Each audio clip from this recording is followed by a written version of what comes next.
దేవుని నామానికి మహిమ కలుగును గాక.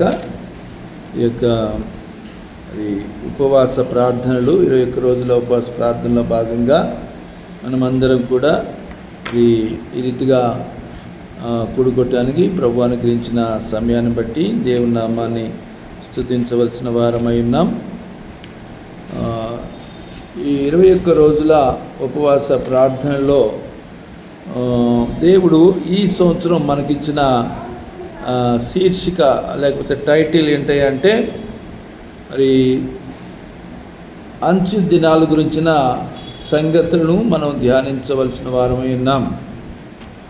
గతించిన సంవత్సరాల్లో మీరు గమనించినట్లయితే మనము ఏమేమి ధ్యానించినాము అంటే ఏ సంగతులను మనము ధ్యానించినామంటే మొదటిగా ప్రార్థన గురించిన సంగతులు అనేక విషయాలు మరి 21 రోజులు కూడా మనం వాటిని గురించిన సంగతులను మనం ధ్యానించాము. రెండోదిగా మనం విశ్వాసాన్ని గురించి అంటే దేవుని నమ్మిన ప్రజలు విశ్వాసులైన వారు ఆ నాయకులు వారందరూ వారు కలిగిన విశ్వాసాల ద్వారా వారు ఏ విధంగా పేరు ప్రఖ్యాతులు కలిగి ఉన్నారో వారి గురించిన సంగతులన్నీ కూడా మనం ధ్యానించాం. మూడవదిగా మీరు చెప్పండి, మూడవదిగా ఏం చేసినాము? 21 రోజుల ఉపవాస ప్రార్థనలో ప్రవక్తల గురించిన అంటే పాత నిబంధనలో ఉన్నటువంటి 16 మంది ప్రవక్తలు 17 పుస్తకాలు రాశారు. యెషయా గ్రంథం మొదలుకొని మరి మలాకీ వరకు కూడా మనం చూసినట్లయితే మరి 16 మంది ప్రవక్తల గురించిన సంగతులన్నీ కూడా మనము ధ్యానిస్తూ వచ్చాం. అవన్నీ కూడా మరి చాలామంది మరి యూట్యూబ్లో వాటిని విన్నారు. మరి అన్నీ కూడా దగ్గరగా 1300 వ్యూస్ కూడా వచ్చినాయి. అనేక మంది 600 మంది 700 మంది అలాగే 1000 మంది పైగా 1300 మంది దాకా వాటిని కార్యక్రమాలను అనగా వాక్యాన్ని వారు విన్నారు. రెండోదిగా అంటే నాలుగోదిగా మరి పోయిన సంవత్సరం మనము దేవుని పరిచర్య చేసిన నాయకులైన వారు చేసిన ప్రయాణాల గురించిన సంగతులు మనము ధ్యానించాం. అనగా అబ్రహాము చేసిన ప్రయాణాలు, అలాగే మోషే చేసిన ఇశ్రాయేలు యొక్క ప్రయాణాలు, అలాగే మరి యేసుప్రభువు వారు చేసిన ప్రయాణాలు, అలాగే అపోస్తలుడైన పౌలు భక్తుడు చేసిన సువార్త ప్రయాణాల గురించిన సంగతులు అనేకం కూడా మనము ధ్యానిస్తూ వచ్చాం. సో అవన్నీ కూడా చాలామంది మరి అలాగే ఈ జగద్గురుట్ట ప్రాంతంలో మరి సేవకులైన వారు అనేకులు కూడా వాటిని విని మరి వాటి యొక్క చాలామంది వాటిని రిప్లై కూడా ఇచ్చినారు. మంచిది. ఈరోజు మనము ఒక ప్రత్యేకమైన సంగతులు మనం ధ్యానించనై ఉన్నాం. దీనిలో భాగంగా మరి ఈ సంవత్సరంలో దేవుడు మన సంఘానికి ఇచ్చిన ప్రత్యేకమైన టైటిల్ ఏంటి అంటే అంత్య దినాలలో మనము నడుచుకోవాల్సిన సంగతుల గురించిన సత్యాలను మనం గ్రహించవలసిన వారమై ఉన్నాం. అంత్య దినములు లేకపోతే అంత్యకాలము లేకపోతే అంత్య దినములు అనేవి మనం తెలుసుకోవచ్చు అంటే అంత్య దినములు అనే దాన్ని ఎలా చెప్తారంటే మరి యేసుప్రభువారు భూమి మీదకి వచ్చి ఆయన మరి 33.5 సంవత్సరాలు జీవించి ఆయన ఆరోహణమై వెళ్ళిపోయిన రోజు దగ్గర నుంచి అంటే మొదటి రాకడలో ఆయన ఆరోహణమై వెళ్ళిపోయిన దగ్గర నుంచి మరలా రెండవ రాకడలో ఆయన వచ్చేంత వరకు ఆ మధ్యలో ఉన్న గ్యాప్నే అంత్య దినాలు అని చెప్తాం. సో ఇప్పుడు మనమందరం కూడా ఏ దినాల్లో ఉన్నామంటే అంత్య దినాల్లోనే ఉన్నాం. సో ఈ అంత్య దినాల తర్వాత దీని సంగతులు మనం గ్రహించాల్సి వస్తే మరి ప్రారంభంలో దేవుడు ఆయన సమీపింపరాని తేజస్సులో మరి ఆయన మాత్రమే వసించే దేవుడిగా ఆయన ఉన్నాడు. సో ఆ కాలాన్ని మరి గతంలో నేను మీకు చెప్తూ వచ్చాను. ఈ యొక్క మీకా గ్రంథంలో ఆ విషయం రాయబడి ఉంటుంది. అంటే 5:2లో ఆ విషయం రాయబడి ఉంటుంది. దాని అర్థం ఏంటంటే పురాతన కాలం మొదలుకొని శాశ్వత కాలం వరకు కూడా ఆయన మరి ప్రత్యక్షమవుతున్న దేవుడని అక్కడ ప్రవక్త అయిన మీకా భక్తుడు మరి రాయడం జరిగింది. కనుక మనం గమనించినట్లయితే ఈ చివరి దినాలు అనేవి దానిలో ఒక భాగం. అంటే పురాతన కాలం మొదలుకొని శాశ్వత కాలం మధ్యలో ఏమేమి కాలాలు ఉన్నాయి అంటే పురాతన కాలంలో దేవుడు మాత్రమే ఉన్నాడు, మరి ఎవరు లేరు. ఆయన మాత్రమే మరి ఆయన ఉన్నాడు, ఇంకా ఏ సృష్టి కూడా లేదు. అలాగే అనాది కాలం అని రెండోదిగా మనం చూడొచ్చు. ఈ అనాది కాలంలోనే మరి దేవుడు అనేకమైన ఆలోచనలు, సంకల్పాలు, దేవుని చిత్తము అనేది ప్రారంభమైనట్టుగా మనం చూస్తాం. దేవుడు తన చిత్తాన్ని జరిగించడానికి అంటే కొన్ని ఆలోచన చేశాడు ప్రభువారు. సో ఆలోచనలు అనగా ఆయన సంకల్పాలు మరి పరిశుద్ధ గ్రంథంలో మరి ఈ విషయాలన్నీ కూడా రాయబడ్డాయి. సో దాంట్లో భాగంగా అసలు ఈ మానవుని యొక్క నిర్మాణము, సంఘము, లేకపోతే భక్తులైన వారు ఆది కాండం నుంచి ప్రకటన గ్రంథం వరకు ఏవేవి జరగాలని దేవుడు నిశ్చయించాడో అవన్నీ కూడా అప్పటి అనాది కాలంలోనే దేవుడు వాటన్నింటినీ సంకల్పాలన్నీ ప్రారంభించాడు. అది రెండో కాలం. మూడో కాలంగా చూస్తే మొట్టమొదటిగా దేవుడు మరి సంకల్పాలు అంటే ప్లాన్స్ అని తయారు చేయడం జరిగింది. ఆ ప్లాన్స్ తర్వాత మరి దేవుడు ఆ ప్లాన్ని అమలు చేయటంలో ఏం చేసినాడంటే మొట్టమొదటిగా సృష్టి చేసింది ఏంటి అంటే ఆయన మరి పరలోకాన్ని సృష్టించాడు. మొట్టమొదటిగా చేసిన మరి కార్యములు ఏంటి, సృష్టిలో చేసిన కార్యం ఏంటి అంటే మొట్టమొదటిగా పరలోకాన్ని దేవుడు సృష్టించాడు. ఆ తర్వాత ఆ పరలోకంలో మరి ఆయన ఉండటానికి ఆ స్థానము, అలాగే దేవదూతలు ఉండటానికి మరి దేవదూతలను కూడా దేవుడు సృజించాడు. అది ఆ దేవదూతలు సృజించినప్పుడు వాళ్ళు మరి మామూలుగా కొంతమందిగా ఉన్నట్టు కాదు, కానీ వాళ్ళందరూ ఎలా ఉన్నారంటే మరి 3 విధాలుగా ఉన్నారు. మరి వాళ్ళ పేర్లు చూస్తే మరి మిఖాయేల్ అని, గాబ్రియల్ అని, అలాగే లూసిఫర్ అని వాళ్ళ పేర్లు కలిగి ఉంటారు. అంత మాత్రమే కాకుండా సెరాపులనే దూతలు, అలాగే కేరుబులనే దూతలు, అలాగే కోట్ల కొలది దేవదూతలు కూడా దేవుడు వారందరినీ సృజించినట్టుగా మనం చూస్తాం. సో ఆ తర్వాత కాలంలో మనం గమనిస్తే ఆది కాలం అని ఉంటుంది. ఆది కాలంలో మరి దేవుడు మరి భూమి ఆకాశములను మరి ఆది మానవుడైన ఆదామును ఈ సృష్టిని అంతటిని కూడా చేసినట్టుగా మనం చూస్తాము. ఆ సృష్టిలో భాగంగానే ఆదాము, హవ్వలు, అలాగే మరి జంతువులు, పక్షులు, వృక్షాలు వీటన్నిటిని కూడా దేవుడు సృజించినట్టుగా మనం చూడవచ్చు. అలాగే మనము దాన్ని ఆ కాలమును ఆది కాలం అని మనం చెప్పుకోవచ్చు.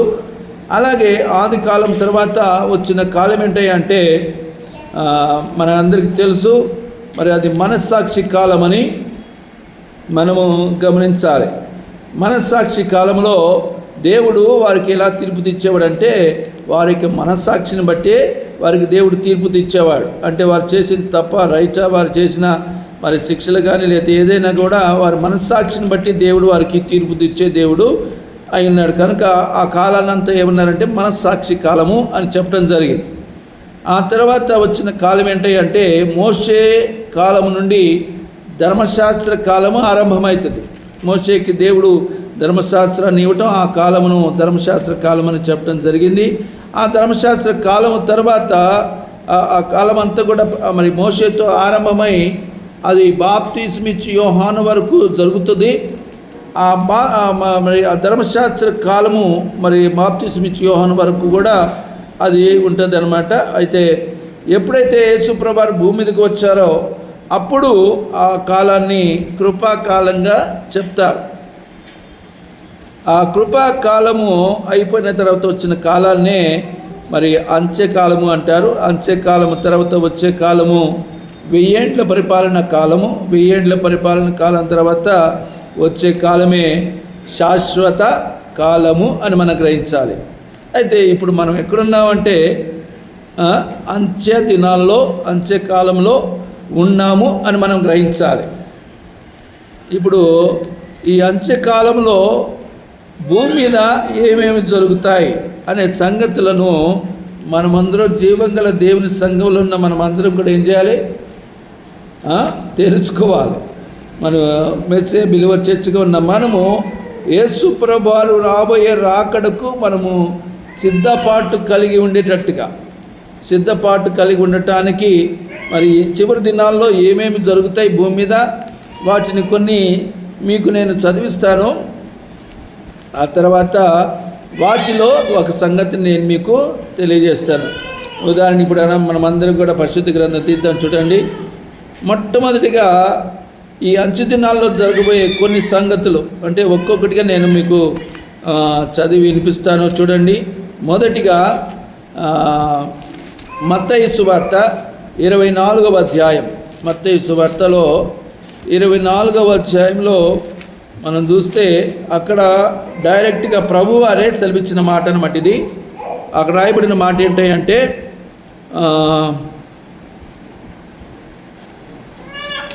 14వ వాక్యం చూద్దాం. మత్తయి సువార్త 24:14లో ఇలా రాసింది, మరియు ఈ రాజ్య సువార్త చదవమ్మా, సాక్షార్థమై లోకమందంతటను ప్రకటింపబడును, అటు తర్వాత అంతము వచ్చును. ఈ మాట గుర్తుపెట్టుకోండి. ఇది అంచె దినంలో జరగబోయే మొట్టమొదటి కార్యం. ఇది జరగాలి. మొట్టమొదటిగా ఈ కార్యం జరగాలి. ఈ కార్యము అనగా సువార్త అనేది ఈ చివరి దినాల్లో ప్రపంచమంతా కూడా, ఇక్కడ రాయబడిన మాట ఏంటంటే దీన్ని నేను ఎక్స్ప్లెయిన్ చేస్తాను తర్వాత. ఇది మొదటిగా ఈ మాట గుర్తుపెట్టుకోండి. అనగా సువార్త ప్రపంచమంతా కూడా ప్రకటించబడాలి. ఆ తర్వాతనే మరి అంతము వస్తుంది అని యేసు ప్రభువు చెప్పారు. ఇకపోతే ఇది సువార్త ప్రకటించబడిన తర్వాత ఏమవుతుంది అంటే సంఘం కట్టబడాలి. అనగా ఆ సువార్తను విన్న వారందరూ ఎక్కడికి రావాలి? సంఘంలోకి రావాలి. అలాగా సంఘంలోకి వచ్చేది కూడా ఈ అంచె దినాల్లోనే జరుగుతుంది. ఆ మాట చూద్దాం. చూడండి, యెషయా గ్రంథం 2వ అధ్యాయం 2వ వాక్యం నుంచి చదువుదాం. చూడండి, యెషయా గ్రంథం 2వ అధ్యాయము 2వ వచనం నుంచి. అంత్య దినములలో పర్వతముల పైన యెహోవా మందిర పర్వత శిఖరమున స్థిరపరచబడిన ఎత్తుగా ఎత్తబడును. అక్కడ చూడండి, గమనించిన ప్రవాహము వచ్చినట్లు సమస్త అన్యజనులు దానిలోనికి వచ్చెదరు. ఆ కాలమున సియోనులో నుండి ధర్మశాస్త్రము బయలువెళ్ళును. జనములు గుంపులుగా వచ్చి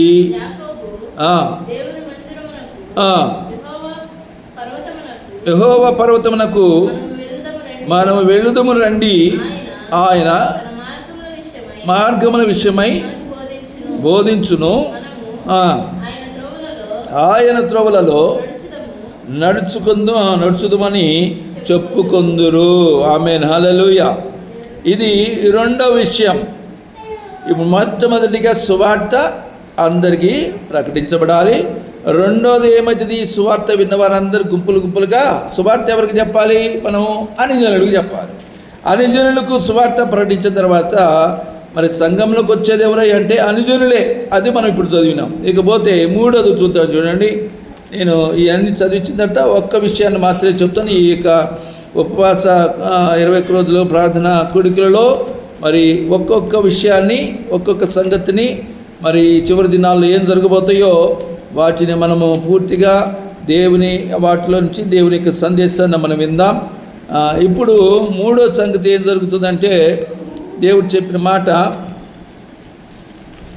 ఈ సంఘంలోకి వచ్చిన వారిలో దేవుడు జరిగించే కార్యం మొట్టమొదటిగా సువార్త, రెండోది సంఘానికి ప్రజలు అన్ని జిల్లాల వాళ్ళు రావటం. ఆ తర్వాత జరిగే సంగతి ఏంటంటే అపోస్తలుల కార్యముల గ్రంథం. చూడండి, అపోస్తలుల కార్యముల గ్రంథం 2వ అధ్యాయం 16వ వచనం చూడండి. 16వ వచనం. యోవేలు ప్రవక్త ద్వారా చెప్పబడిన సంగతి ఇదే, ఏమనగా అంత్య దినముల యందు నేను నా ఆత్మను కుమ్మరించెదను. ఇది మీ కుమారులను కుమార్తెలను ప్రవచించెదరు, మీ యవనులకు దర్శనములు కలుగును, మీ వృద్ధులు కలలు కందురు. ఆ దినములలో నా దాసుల మీదను నా దాసురాండ్ర మీదను నా ఆత్మను కుమ్మరించెదను, కనుక వారు ప్రవచించెదరు అని రాయబడింది. ఈ యొక్క మూడోదిగా సంఘంలో చేర్చబడిన టైంలో మనము ఈ విశ్వాసులైన వారందరూ, అనిజనులైన వారు వచ్చిన వారందరూ కూడా ఏమవుతారంటే, వారందరూ దేవుని ఈ చివరి దినాల్లోనే ఇది జరుగుతాయి. ఏమవుతారంటే దేవుని ఆత్మ చేత నింపబడతారు అని చెప్పబడింది. ఇది కూడా ఇప్పుడు జరుగుతుందంటే చివరి దినాల్లోనే, అనగా అంచె దినాల్లో జరుగుతుంది. ఆ తర్వాత ఈ అంచె దినాల్లోనే మరొక సంగతి ఇక్కడ మన దానియేలు ప్రవక్త, మొట్టమొదటిగా మనం ప్రభువారు చెప్పిన మాటను మనం ధ్యానించినాం, చదివినాం. రెండోది యెషయా భక్తుడు ప్రవచించిన మాట మనం చదివినాం. మూడోదిగా పేతురు భక్తుడు సెలవిచ్చిన మాటను మనం చదివినాం. నాలుగోదిగా దానియేలు గ్రంథంలో 12వ అధ్యాయంలో చూద్దాం. దానియేలు గ్రంథం 12వ అధ్యాయంలో మొదటి వచనం చూస్తే, ఆ కాలమందు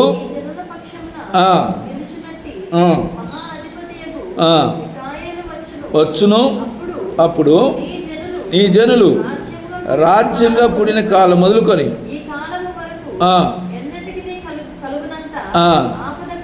ఎన్నటికి కలగనంత ఆపద కలుగును.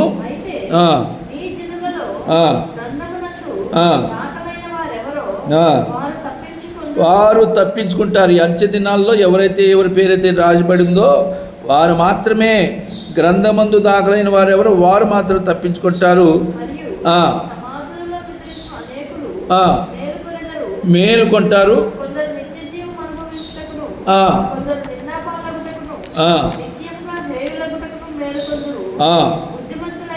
బుద్ధిమంతులైతే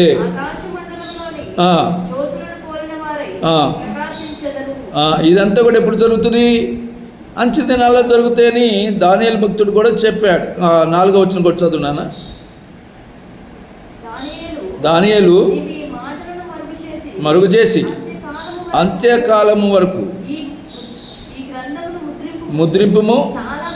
చాలామంది నలుదిశల సంచరించినందున తెలివి అధికమగునని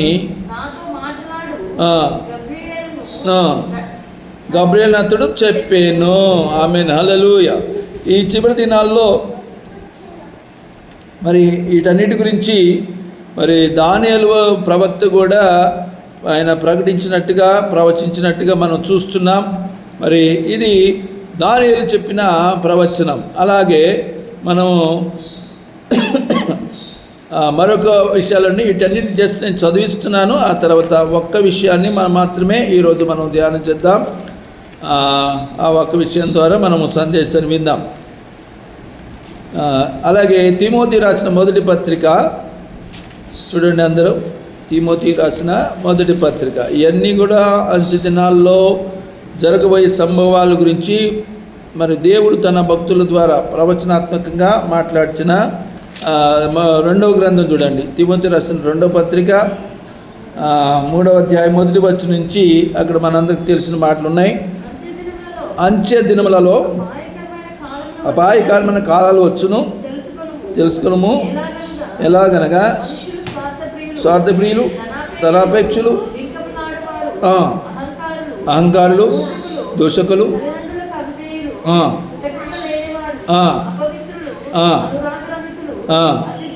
అతిద్వేషులు, అపవాదకులు, అష్టేంద్రియులు, క్రూరులు, సజ్జనద్వేషులు, ఆ, రోగులు, ఆ, మూర్ఖులు, ఆ, గర్వాంధులు, ఆ. దేవుని కంటే దేవుని కంటే సుఖానుభవం ఎక్కువగా ప్రేమించువారు, ప్రేమించువారు పైకి భక్తిగల వారి వలె ఉండి ఆ. దాని శక్తిని ఆశ్రయించిన వారునై యుందురు.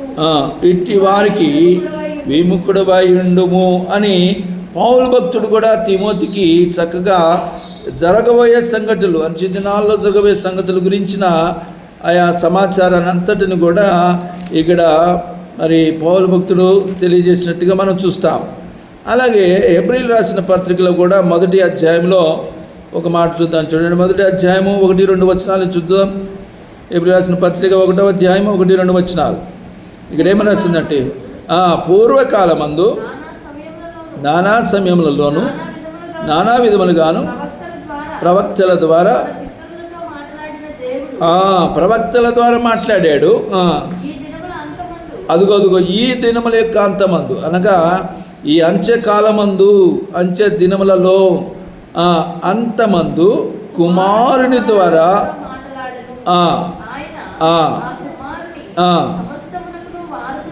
నియమించెను.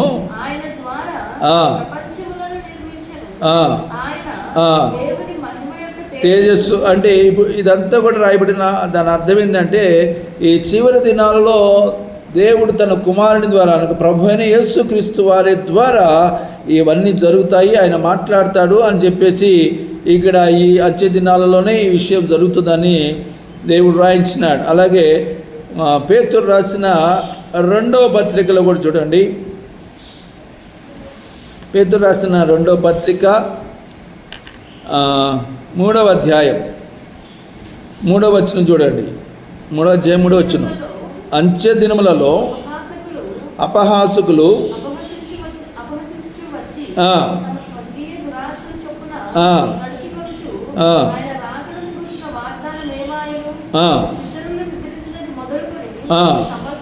సమస్తమును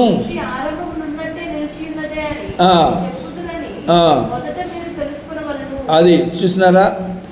ఈ చివరి దినాల గురించిన సంగతులు, అంచె దినాల సంగతులు కూడా ఇక్కడ పేతురు భక్తుడు కూడా ఆయన ప్రవచనాత్మకంగా చెప్తున్నాడు. ఇప్పుడు జరుగుతున్నాయని కాదు, జరగబోతూ ఉన్నాయని, జరగబోయే సంగతులని ఇక్కడ మరి చెప్పారు. అలాగే యోహాను రాసిన మొదటి పత్రిక 2వ అధ్యాయము 18వ వచనం నుంచి కూడా చూడండి. యోహాను రాసిన మొదటి పత్రిక 2వ అధ్యాయము 18వ వాక్యం. ఇది కడవరి గడియ, క్రీస్తు విరోధి వచ్చునని వింటిని.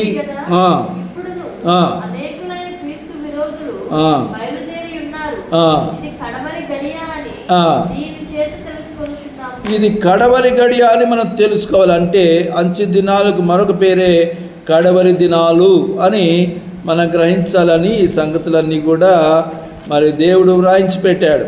అలాగే యూదా రాసిన పత్రిక,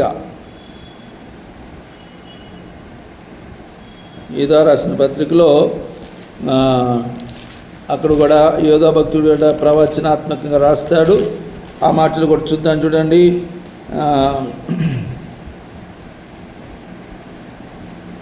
17వ వాక్యం చూడండి. ఒకే అధ్యాయం ఉంటుంది, దాంట్లో 17వ వాక్యం. ప్రియులారా, అంత్యకాలమునందు భక్తిహీనమైన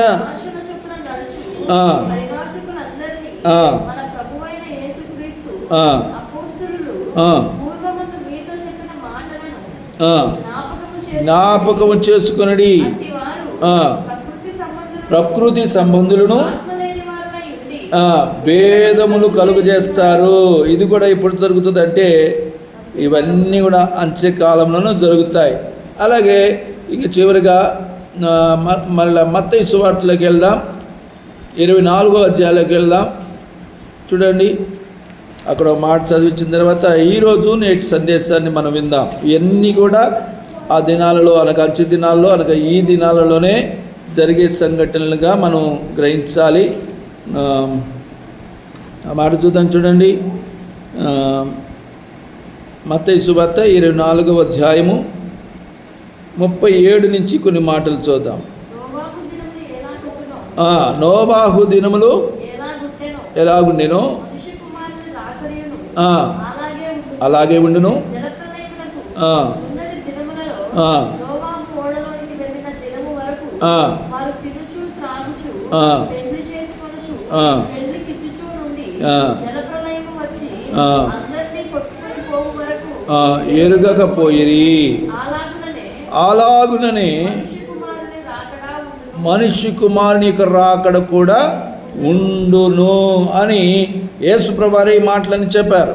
కనుక ఇప్పటి వరకు మనం చదివిన వాక్యాలన్నీ కూడా ఏ వాక్యాలంటే ఈ చివరి దినాల్లో, అంచె దినాల్లో, కడవరి దినాలు, ఆ అంచె కాలంలో జరిగే సంఘటనలని మనము గ్రహించాలి. సో ఈరోజు మనము మన వాక్య ధ్యానం కొరకు అనగా మన సందేశం ఏంటి అంటే ఇదిగో 24వ అధ్యాయంలోనే 14వ వాక్యం. ఇప్పుడు మనం అందరం ఆ మాటను చూద్దాం. చూడండి, 24వ అధ్యాయము మరి 9 నుంచి 10 వచనాల దాకా మనం చదివినాం. అంచె దినాల్లో జరిగే ఒక 10 సంగతులను వచనాలను మనం చదివినాము. వాటిలో ఒక వచనాన్ని అనగా మొట్టమొదటిగా ఈ వచనాన్ని, ఇంకా ఉన్నాయి కానీ ఈరోజు ఈ వచనాన్ని మనం మాత్రమే ధ్యానం చేద్దాం. అదేంటంటే 14వ వచనం ఇక్కడ రాయబడి ఉంది, మరియు ఈ రాజ్య సువార్త సకల జనులకు సాక్షార్థమై లోకమంతటా ప్రకటింపబడును. ఇది జరిగేదనమాట. అంచె దినాల్లో ఏం జరగాలంటే ఇది జరగాలని దేవుడు కోరుకున్నాడు. ఏంటది? రాజ్య సువార్త అనగా క్రీస్తు యొక్క రాజ్యం, దేవుని యొక్క రాజ్యం గురించిన ఈ సువార్త ఏమవ్వాలని రాయబడిందంటే సకల జనులకు సాక్షార్థంగా లోకమంతటా కూడా ప్రకటించాలి. ఇప్పుడు చూడండి, మనము జీవం గల దేవుని సంఘంలో లేకపోతే మెస్సియా బిలీవర్ చర్చ్లో ఉన్న మనము ఏం చేయాలంటే ఈ బాధ్యతను మనం కలిగి ఉండాలి. ఆమేన్, హల్లెలూయా. ఈ మధ్యాహ్న కాల సమయంలో మనం గమనించుకోవాల్సిన మాట అంటే ఈ రాజ్య సువార్త అనగా యేసు ప్రభువాని గురించిన సువార్త. ఇప్పుడు ఈ చివరి దినాల్లో, ఈ అంచె దినాల్లో జరగవలసిన అసలు ముఖ్యమైన కార్యం ఏంటి అంటే ఈ సువార్త విరివిగా ప్రకటించబడాలి. అయితే ఈ ఎక్కువగా ఏంటంటే మిగతా విషయాలకు ఎక్కువగా, సువార్త కంటే మిగతా విషయాలకు ఎక్కువ ప్రాధాన్యతనిచ్చి చేస్తున్న దినాలు ఈ రోజుల్లో మనం చూస్తుంటాం. సువార్తను ఏమో తక్కువ ఉంటుంది, ఆశీర్వాదం సంబంధించిన ఎక్కువ వాక్యాలు మనం వింటాం. అలాగా కాకుండా సువార్తను మాత్రమే టార్గెట్గా కలిగి మరి ఆనాటి అపోస్తలులు, ఆనాటి భక్తులు అలాగే సంఘాలు వారందరూ కూడా చేసిన కార్యక్రమాలు ఏంటంటే సువార్త ప్రకటనే అని మనం గ్రహించాలి. ఈ సువార్త ప్రకటన అది మరి యేసు ప్రభువారితో కంటే ముందుగా ఉన్న యోహాను భక్తుడు, ఆయన మరి ఈ సువార్తను ప్రకటించిన వ్యక్తిగా ఉన్నట్టుగా మనం చూస్తాం. ఆయన ప్రకటించిన తర్వాత మరి సువార్త నమ్మడని, మారుమనసు పొందడని, బాప్తిసం తీసుకోమని మరి యోహాను భక్తుడే ప్రారంభిస్తాడు. ఆ తర్వాత యోహాను భక్తుడు యేసుప్రభువారు వచ్చినప్పుడు ఆయన తిరిగి యేసుప్రభువారు ఆ సువార్తను ప్రకటించడం ప్రారంభమవుతుంది. మరి ఆయన అలాగా బోధించుకుంటూ ఆయన మరి 3.5 సంవత్సరాలు ఆయన ఈ సువార్త పరిచర్య చేసినట్టు మనం చూస్తాం. ఆ తర్వాత అపోస్తలులు ఆ కార్యక్రమాన్ని మరి వారు చేసినట్టుగా మరి యేసుప్రభువు వారు వెళ్ళిపోతూ ఆయన ఏం చెప్తున్నారంటే, ఇదిగో చూడండి, ఇదే మత్తయి సువార్తలో 28వ అధ్యాయంలో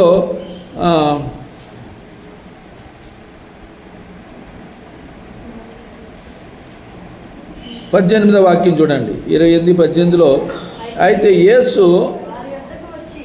పరలోకమందును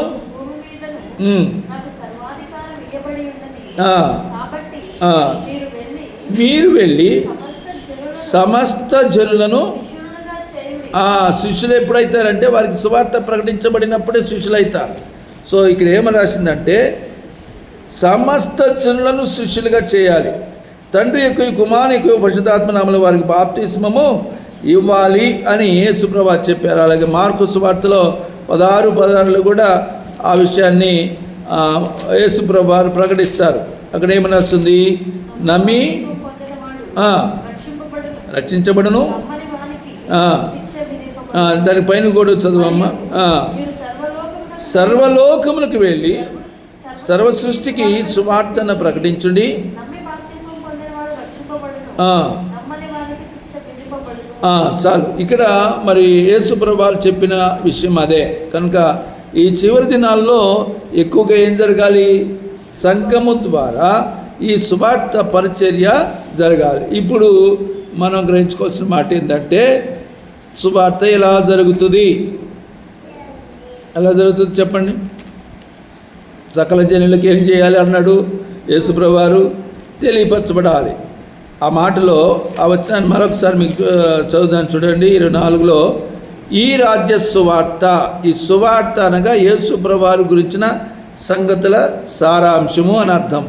సకల జనులకు అన్నాడు. సకల జనులకు అంటే ప్రపంచంలో ఉన్న ప్రతి మానవునికి, లేకపోతే ప్రతి జాతి వారికి, ప్రతి దేశం వారికి, ప్రతి ప్రజలకు ఈ మాట మరి జనముల కంటే అందరికీ, భూమి మీద పుట్టిన ప్రతి వ్యక్తికి, ప్రతి జాతి వారికి ఈ యొక్క సువార్త ప్రకటించబడాలి అని దేవుడే చెప్పారు. ఆ తర్వాత అది రాయబడిన మాట ఏముంది? సాక్షార్థమై అంటే వాళ్ళు నమ్మిన వారు, మనం సువార్త ఎవరికైతే చెప్తామో వారందరూ కూడా రక్షించబడతారని కాదు, వారందరికీ సువార్త ప్రకటించబడాలి. వారందరూ రక్షించబడతారో లేదో మనకు అవసరం లేదు. ఏమని రాస్తుందంటే సువార్తను ప్రకటించాలి. సాక్షార్థమై లోకమంతటను కూడా ప్రకటింపబడును. నమ్మిన వారు రక్షించబడతారు. అది అక్కడ రాయబడింది. నమ్మిన వారు ఏమవుతారు? మరి నమ్మటానికి మనం ఏం చేయాలి? సువార్తను ప్రకటించాలి. అర్థమైంది కదా? అయితే ఈరోజు కొన్ని మనం సువార్తను ఎలా ప్రకటించాలో కొన్ని సంగతులు నేను మీ ముందు ఉంచుతాను.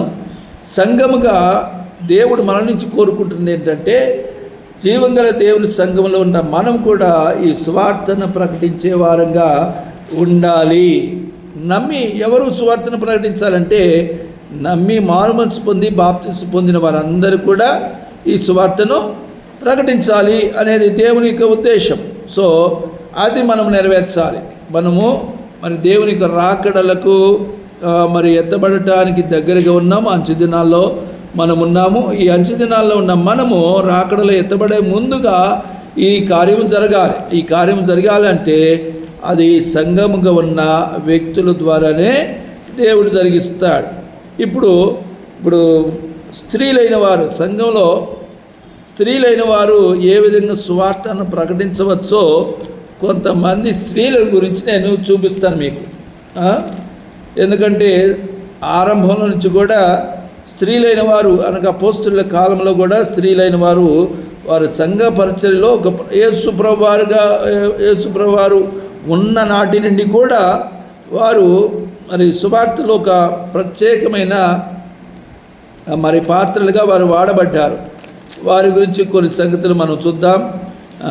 మొట్టమొదటిగా యోహాను సువార్త 4వ అధ్యాయం చూడండి.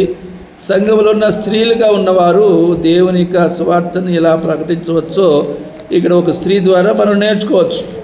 అక్కడ రాయబడిన మాట చూద్దాం. యోహాను సువార్త 4వ అధ్యాయం 28వ వాక్యం చూడండి. ఆ స్త్రీ తన కుండ విడిచిపెట్టి ఊరిలోనికి వెళ్ళి మీరు వచ్చి నేను చేసినవన్నీ నాతో చెప్పిన మనిషిని చూడుడి, ఈయన క్రీస్తు కాడా అని ఆ ఊరి వారితో చెప్పగా అది ఇప్పుడు ఏం జరిగింది అక్కడ మనందరికీ తెలుసు. సమరయ స్త్రీ అని మనందరికీ తెలుసు. కానీ ఆమె ఎప్పుడైతే ప్రభు యొక్క మాటలను అనుగ్రహించి బట్టి ఆలకించిన దానిని బట్టి ఆమె ఏం చేసిందంటే కొండ విడిచిపెట్టిందంట. అక్కడ ఏం రాస్తుంది? ఆ స్త్రీ ఆమె దేని కొరకు వచ్చింది? నీటి కొరకు వచ్చింది. నీటి కొరకు వచ్చి నీళ్ళు తీసుకెళ్ళి వెళ్ళాలి కదా. కానీ ఆమె గురించి ఏం రాయబడిందంటే యేసుప్రభువు వారి యొక్క మాటలు ఎప్పుడైతే విందో అప్పుడు ఏం జరిగిందంట? కొండ విడిచిపెట్టేసిందంట. ఆమె కొండ విడిచిపెట్టింది. వెంటనే ఏం చేసింది? ఆమె ఊరిలోనికి వెళ్ళింది అని రాయబడింది. ఊరిలోనికి వెళ్ళిన ఆమె ఏం చేసిందో చూడండి. మీరు వచ్చి నేను చేసినవన్నీ నాతో చెప్పిన మనుషుని చూడండి అని చెప్పింది. ఈయన క్రీస్తు కాడా అని ఆ ఊరి వారితో చెప్పగా ఏం జరిగింది? అందరూ ఏమని నువ్వెందుకు చెప్తున్నావని, నువ్వు చెప్తే మేము వింటామని అనలేదంట. వారు అక్కడ రాయబడిన మాట ఏంటంటే